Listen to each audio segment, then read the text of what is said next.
اور یاد رکھیے ایک بات اور بھی آپ سے کہہ دیتے ہیں ہاتھ جوڑ کر کے، سسرال میں کبھی برابر مت رہیے گا، آئیے گا 9 دو 11 ہو جائیے گا، کیونکہ سسرال میں رہنے والا داماد اور کتا دونوں برابر۔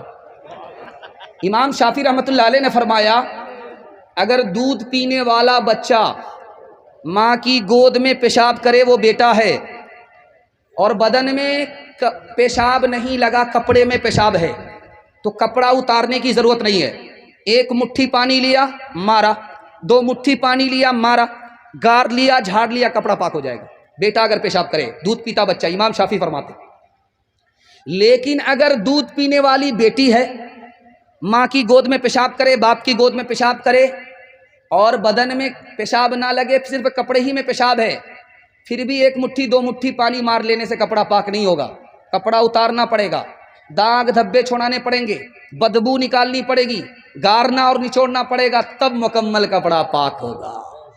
دیکھیے نقطہ، بیٹا پیشاب کرے محنت نہیں ہے، تھوڑی سی محنت میں کپڑا پاک، بیٹی پیشاب کرے دنیا بھر کی مصیبت، موٹا موٹی پاک کرنے سے کپڑا پاک نہیں، کپڑا اتارنا پڑے گا۔ دیکھیے کتنی محنت۔ پالن حقانی نے یہاں سے نقطہ نکالا، دعا کیجیے اللہ ان کی قبر کو نور سے بھر دے۔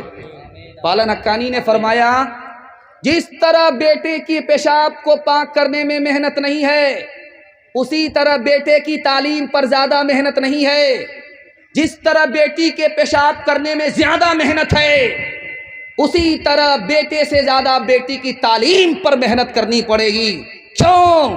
بیٹی 4 منزل میں پہنچتی ہے، پہلی منزل میں وہ بیٹی ہے، دوسری منزل میں وہ بیوی ہے، تیسری منزل میں وہ ماں ہے، چوتھی منزل میں وہ ساس ہے۔ جب آپ نے بیٹے سے زیادہ بیٹی کو تعلیم دی، یہی بیٹی آگے چل کر کے اچھی بیوی ہوگی، یہی بیٹی آگے چل کر کے اچھی ماں ہوگی، یہی بیٹی آگے چل کر کے اچھی ساس ہوگی۔ مرد پڑھتا ہے اکیلا مرد پڑھتا ہے، عورت پڑھتی ہے سارا خاندان پڑھتا ہے۔ آپ دیکھیں گے تجربے کی بات ہے، جو 10 کا نوٹ ہوگا وہ سب سے اوپر کی جیب میں، جو 100 کا نوٹ ہوگا وہ بیچ کی جیب میں، جو 2000 کا نوٹ ہوگا سب سے نیچے کی جیب میں۔ مجمع میں ایک آدمی کھڑا ہوا، حضرت تھانوی سے پوچھا حضور آپ پردہ کرتے رہتے ہیں، برقع کرتے رہتے ہیں، اوڑھنی دوپٹہ کرتے رہتے ہیں، یہ کون سی آیت میں ہے، کون سی حدیث میں؟ تو حضرت تھانوی نے فرمایا کہ تمہارا 2000 کا نوٹ سب سے نیچے کی جیب میں ہے، وہ کون سی حدیث میں؟ ارے اللہ کا بندہ، نوٹ کی حفاظت کرتے ہو کہ دولت ہے چلی جائے گی، ارے چلی جائے گی تو واپس آئے گی، لیکن عورت کی حفاظت کرنے کے لیے تیار نہیں ہو، عورت کی آبرو جائے گی تو کبھی لوٹ کر کے نہیں آئے گی۔ ٹرین میں سفر ہو رہا ہے، حضرت شیخ الاسلام کا سفر ہو رہا ہے، ایک انگریز نے کہا کہ مسلمان بھی عجیب قوم ہے، گھر میں عورت کو قید رکھتی ہے، جب عورت گھر سے باہر نکلتی ہے کفن لپیٹ دیتی ہے، کفن لپیٹ دیتی ہے۔ حضرت نے کوئی جواب نہیں دیا۔ شربت بیچنے والا گزر رہا تھا، اس سے کہا بھائی نیمبو ہے، چاقو ہے، دے دو، گلاس دو، نمک دو، نیمبو کاٹا، رس گار لیا، شربت بنا کر کے جب پینے لگے تو اس انگریز سے کہا میں تو یہ شربت پیتا ہوں، آپ کے منہ میں جو پانی آیا آپ اسی سے صبر کر لیجیے، اسی سے کام چلا لیجیے۔ تو حضرت کا مطلب وہ سمجھ گیا۔ حضرت نے کہا کہ دیکھو تم نے کہا کہ مسلمان اپنی عورت کو قید میں رکھتا، جب باہر نکلتی ہے تو کفن لپیٹ دیتا ہے، برقع دے دیتا ہے، جب بے پردہ بے برقع عورت سڑک پر آتی ہے تو جس طرح نیمبو کٹنے سے منہ میں پانی آ جاتا ہے، اسی طرح آوارہ لوگوں کے منہ میں پانی آ جاتا ہے۔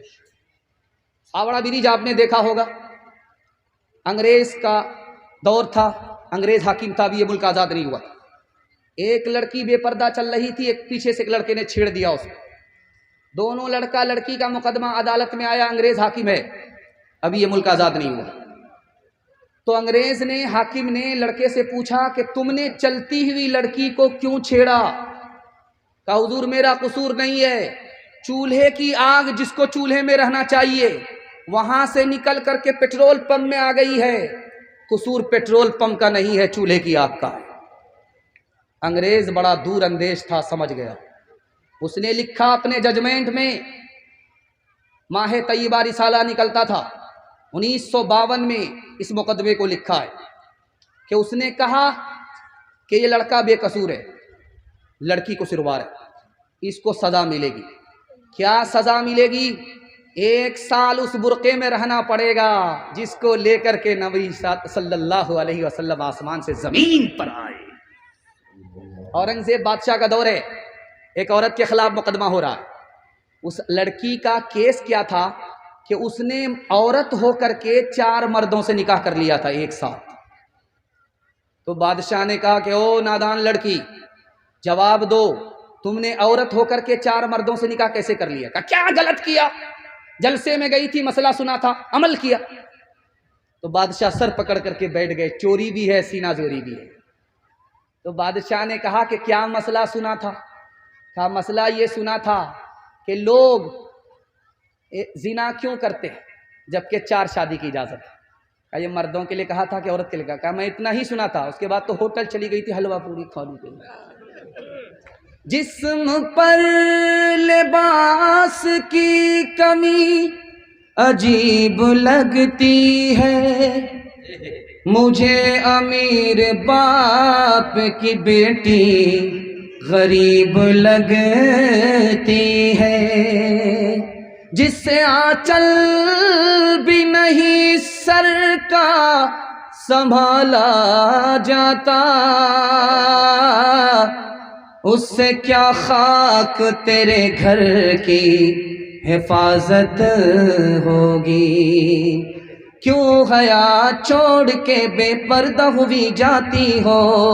کچھ نہیں پاس رہا دین کی غیرت کے لیے، کچھ نہیں پاس رہا دین کی غیرت کے لیے۔ روز روبرو محشر میں معبود کے جب جاؤ گی، لے کے کیا جاؤ گی تم اپنی بارات کے لیے؟ دیکھو عصمت کا دوپٹہ نہ سرک میں پائے، ہر نظر گھات میں بیٹھی ہے شرارت کے لیے۔ آخری پیغام عورتوں کے حوالے سے اجازت ہے، 3 منٹ کے لیے سنا رہا ہوں، ہاتھ اٹھا دیجیے انشاءاللہ۔ بیوی سے پوچھ کر کے ماں باپ کو خرچہ دیں گے، ہاتھ اٹھائیے انشاءاللہ۔